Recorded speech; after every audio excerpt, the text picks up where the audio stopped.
Olá, estudantes da primeira série. Neste vídeo, vamos falar sobre história e memória, né? Quando a gente fala em memória, nós podemos falar das nossas memórias que nos ajudam a contar a nossa história, a história da nossa família. E eu sempre digo isso para os meus alunos, a história mais importante é aquela da qual nós somos protagonistas, né? A história da nossa família, a nossa história. Você pode escrevê-la, né? Trazer aí os relatos dos seus pais, dos seus avós, né? Fazer essa reconstrução da história da sua família através das fontes históricas que você tem aí disponível e em abundância na sua casa, né? Quando a gente fala em memória, o que é memória, né? Então é comum relacionarmos memória a uma imagem de cérebro, né? Como um grande HD que vai aí guardar as informações, né?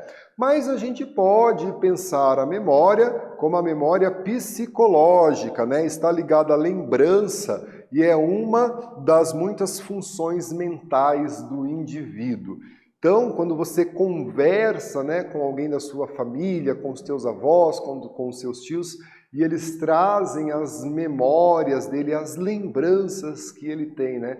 Eu, quando conversava com a minha bisavó, que era italiana, ela fazia o relato da travessia do Atlântico quando ela veio para o Brasil, que se constitui uma fonte histórica, mas que também é uma memória. E nós temos a memória biológica, né, que é a capacidade cerebral de codificar e armazenar as informações, né? A gente brinca que a memória do professor de história tem que ser bem grande para a gente poder aí relacionar esses fatos, esses acontecimentos, essas mudanças e permanências, né? Olha só, gente, a memória, a gente pode entendê-la como uma reconstrução do passado, obedecendo a interesses específicos, levando em consideração o que o indivíduo ou um grupo entende sobre o seu passado. E trago aqui essa reprodução, né, de uma pessoa mais velha aí, né, repassando as suas memórias, os seus ensinamentos, e vejam, né, como eles estão atenciosos àquilo que o homem relata a ele, né? Em algumas sociedades, como as sociedades africanas e as sociedades indígenas, a tradição oral ela é muito forte para repassar a cultura, a ancestralidade, a história de um povo, né? Então essa relação de história e memória, né?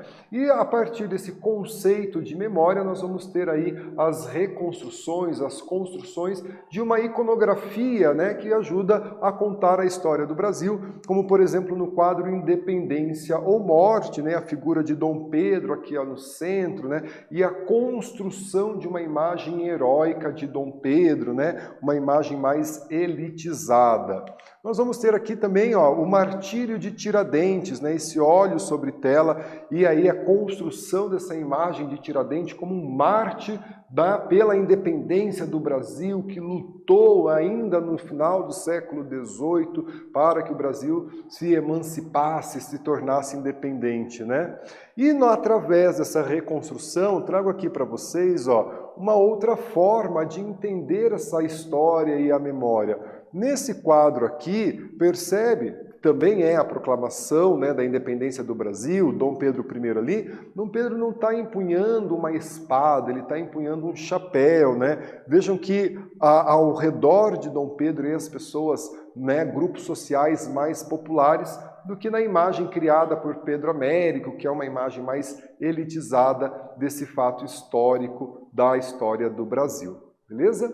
Pessoal, neste vídeo nós falamos sobre história e memória. Espero que vocês tenham gostado. Até breve!